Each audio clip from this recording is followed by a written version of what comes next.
Si Pasig Mayor-elect Vico Soto pinadidiskwalipika isang linggo lang matapos maiproklama.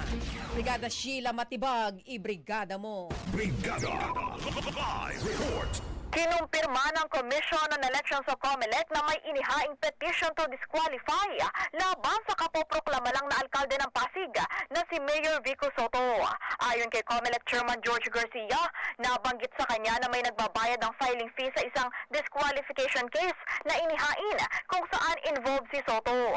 Bagaman hindi niya pa umano alam ang nature nito, naipaalam sa kanya ng clerk ng commission na isa itong petisyon para idiskwalipika ang naturang kandidato. Kasunod nito, ipinaliwanag ni Garcia na matapos ang proclamation, hindi na maaari pang mag-file nito maliban na lang kung election protest o co-waranto o kaya naman ay mga kasong kriminal o election offense.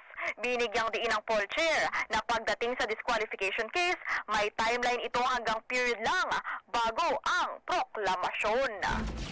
In the heart of changing lives, ako si Brigada Sheila Matibag ng 105.1 Brigada News FM Manila, The Music and News Authority. Brigada Balita Nationwide. Ang bahaging ito ay hatid sa atin ng Yummy-Vit ES3 Syrup. Simulang tuparin ang pangarap ng iyong anak. And starting now,